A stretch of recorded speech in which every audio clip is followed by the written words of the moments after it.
Masih ingat nggak sama kasusnya Mary Jane, terpidana mati kasus penyelundupan narkoba yang secara ajaib lolos dari eksekusi 5 menit sebelum dirinya ditembak mati.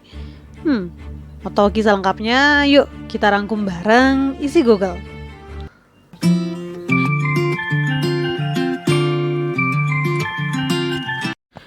Mary Jane Fiesta Veloso adalah terpidana mati kasus penyelundupan heroin ke Indonesia seberat 2,6 kg. Mary Jane ini ditangkap di Bandara Adi Sucipto, Yogyakarta dan divonis hukuman mati. Sebelumnya kita lihat dulu ya, siapa sih sebenarnya Mary Jane ini?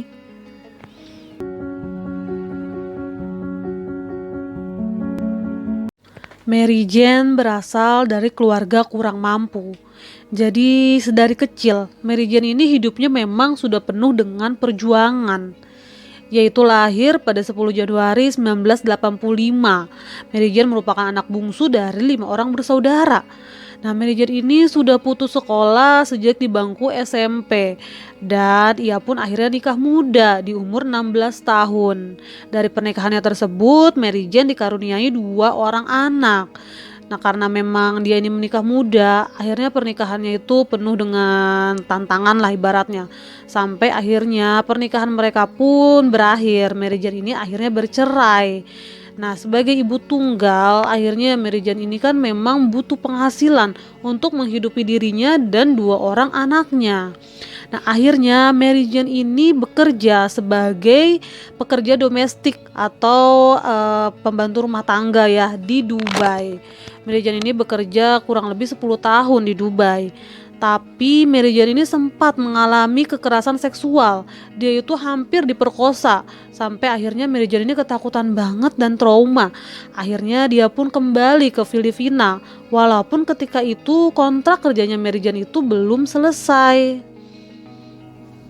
Setelah kembali ke Filipina, ternyata kondisi ini tuh nggak membaik ya. Malah keadaan itu semakin sulit. Karena memang Mary Jane ini kan jadi nggak punya penghasilan ya. Sedangkan dia itu tetap harus membiayai hidupnya dan juga 2 orang anaknya. Dan keluarganya Mary Jane juga nggak bisa banyak membantu. Karena memang kondisi ekonominya ya sama-sama sulit. Akhirnya mau nggak mau Mary Jane ini memutuskan lah untuk kembali kerja ke luar negeri. Mary Jane ini pergilah ke Manila, ke agensi yang dulu menyalurkan dia kerja ke luar negeri ya. Dan tapi nggak sulit gitu ya untuk Mary Jane mendapatkan pekerjaan lagi karena memang Mary Jane ini sempat berhenti ya bekerja sebelum kontrak kerjanya habis. Sampai satu ketika Mary Jane ini tengah menjemput kedua anaknya di tempat mantan suaminya ya. Nah, mantan suaminya Mary Jane ini memperkenalkan Mary Jane lah kepada tetangganya karena tahu Mary Jane ini mau pergi ke luar negeri lagi kan ya. Jadi tetangganya si mantan suaminya Mary Jane ini adalah orang yang juga suka kerja ke luar negeri. Namanya adalah Maria Cristina Sergio. Jadi Christina ini dia tuh memang sering pulang pergi ke Malaysia, Filipina gitu. Karena dia itu punya usaha semacam just tip gitulah ya. Jadi si Christina ini suka beli barang-barang di Malaysia, lalu dia jualin di Filipina dengan sistem kredit. Nah, si Christina ini bilang lah kalau dia itu punya teman di Malaysia yang sebenarnya juga orang Filipina ya dan lagi butuh pembantu rumah tangga. Nah, si Mary Jane ini ditawarkan lah untuk kerja di Malaysia. Nah, Mary Jane seneng banget dong, secara dia lagi benar-benar butuh kerjaan kan. Mary Jane yang memang ketika itu lagi benar-benar butuh pekerjaan banget, dia tuh akhirnya nggak pikir panjang lah. Sampai akhirnya di awal 2010, Mary Jane dan Christina ini terbanglah ke Kuala Lumpur, Malaysia. Nah, sesampainya di Kuala Lumpur, ternyata Christina ini bilang kalau temennya dia yang sebenarnya bakal jadi majikannya Mary Jane ini gak ada dong. Dia itu masih berada di luar negeri. Jadi intinya kerjaannya Mary Jane di Malaysia ini gagal lah. Nah, untuk mengganti pekerjaannya Mary Jane yang gagal, si Christina ini mintalah untuk Mary Jane ini pergi ke Yogyakarta, Indonesia untuk membawa sebuah koper yang harus dia kasih ke seorang yang bernama Ibon di Yogyakarta. Nah, ini adalah awal ya malapetaka di hidupnya Mary Jane. Awalnya nih Mary Jane tuh sama sekali nggak curiga lah dengan permintaannya Christina ini, karena memang si Christina ini kan punya usaha just tip ya pertama, jadi dikiranya ya mau just tip aja kan. Dan yang kedua, menurut penuturannya Mary Jane, Christina ini memang baik banget sama Mary Jane. Selama mereka di Malaysia, si Mary Jane ini menanggung lah semua biaya kehidupannya Mary Jane, dari mulai makan, penginapan, bahkan sampai baju pun dibeliin. Dan ketika masih di Filipina pun si Christina ini seringkali membantu Mary Jane membeli susu buat anak-anaknya. Akhirnya Mary Jane ini terbanglah dari Kuala Lumpur menuju ke Yogyakarta sendirian ya. Awalnya pemeriksaan di Kuala Lumpur tuh gak ada masalah ya, Mary Jane dan juga kopernya itu lolos lah. Sampai tibalah di Bandara Adi Sucipto Yogyakarta. Nah, langkahnya Mary Jane ini terhentilah oleh petugas bea cukai bandara. Karena dari hasil pindai X-ray oleh petugas di Bandara Adi Sucipto ini, kopernya Mary Jane ini menampakkan ada hal yang mencurigakan. Jadi kopernya Mary Jane ya setelah dipindai X-ray itu ada kayak titik-titik hijau kecoklatan. Nah, karena petugas bandara ini curiga, akhirnya mereka tuh cek ulang lah kopernya Mary Jane secara lebih teliti. Nah, setelah dicek, ternyata di bagian luar kopernya Mary Jane ini kayak ada semacam sayatan yang direkatkan lagi menggunakan lakban.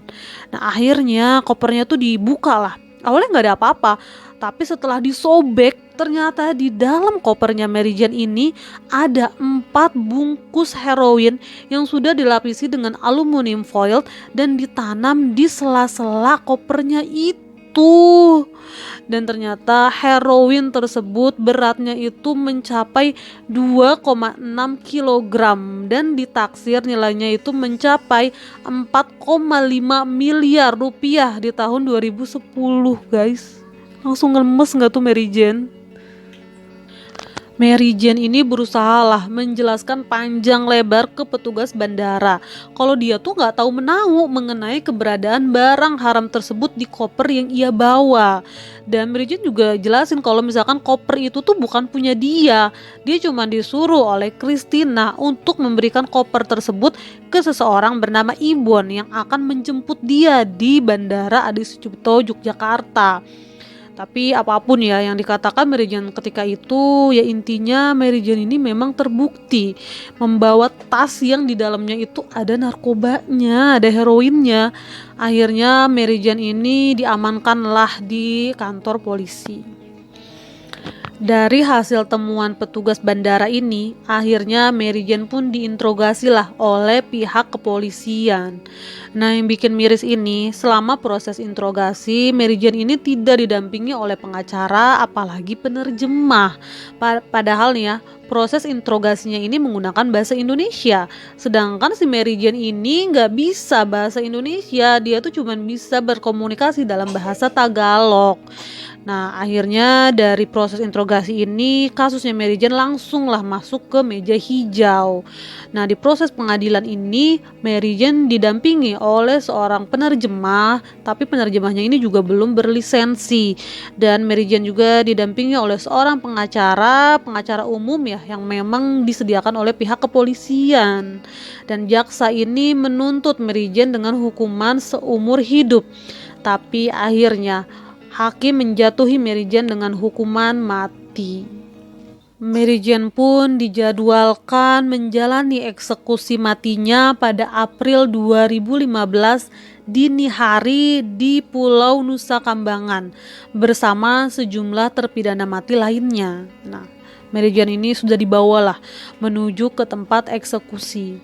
Mary Jane memang menjadi orang terakhir yang akan dieksekusi. Sampai akhirnya tibalah saatnya Mary Jane ini akan menghadapi regu tembak ya. Saat 5 menit sebelum Mary Jane ini masuk ke ruang tempat dia akan dieksekusi, seorang sipir penjara ini mendekati Mary Jane dan dia pun berbisik, kalau eksekusi kamu ditunda. Ya, jadi ternyata di Filipina si Christina ini menyerahkan diri ke pihak kepolisian di sana sampai akhirnya si Mary Jane ini akan dijadikan saksi kunci untuk proses persidangannya si Christina. Akhirnya presiden dari Filipina meminta kepada Presiden Jokowi untuk menunda proses eksekusinya Mary Jane. Ya ampun, agak lega dikit ya. Sampai dengan saat ini ya, tahun 2023, Mary Jane ini masih dalam keadaan hidup dan berada di penjara di Yogyakarta. Meskipun ya, vonisnya Mary Jane itu masih sama ya, vonis mati. Tapi intinya Mary Jane ini ya masih nunggu aja, belum tahu kapan dia ini bakal dapat vonisnya itu. Nah, walaupun begitu, kasusnya Mary Jane ini saat ini sudah mendapat perhatian yang cukup besar ya dari publik di Indonesia maupun di Filipina. Sampai akhirnya Mary Jane dan keluarganya ini saat ini sudah memiliki tim pengacara yang memang akan mengusahakan agar Mary Jane ini bisa bebas dan kembali berkumpul dengan keluarganya di Filipina. Fakta yang cukup mengharukannya nih ya. Jadi walaupun berada di balik jeruji besi, si Mary Jane ini tetap berusaha dong untuk bisa menafkahi anak-anaknya. Jadi Mary Jane yang udah 12 tahun ya di penjara di Indonesia, dia itu sekarang sudah fasih dalam berbahasa Indonesia dan bahasa Jawa. Mary Jane juga sudah mahir membatik. Jadi Mary Jane ini rajin banget lah membatik. Nah, hasil dari batik tulisnya Mary Jane ini dia jual dengan harga 600.000 sampai 1 juta rupiah per lembarnya. Dan setiap uang yang diterima sama Mary Jane ini dia kumpulkan lah dan dia kirim buat anaknya di Filipina. Ya, kenapa si Mary Jane ini sekuat itu dan juga segiat itu bekerja? Ternyata Mary Jane itu memang punya dua cita-cita dalam hidupnya. Pertama, Mary Jane ini pengen banget beliin rumah buat ibunya. Karena memang selama mereka hidup, ibunya ini gak pernah punya rumah. Dan cita-citanya yang kedua adalah ingin menyekolahkan anaknya sampai lulus. Karena Mary Jane ini gak pernah merasakan tamat sekolah. Seberat itu ya guys kehidupannya Mary Jane. Ya, kita sama-sama berdoa ya, semoga Mary Jane ini bisa mendapatkan keadilan dan kebahagiaan di ujung kisahnya.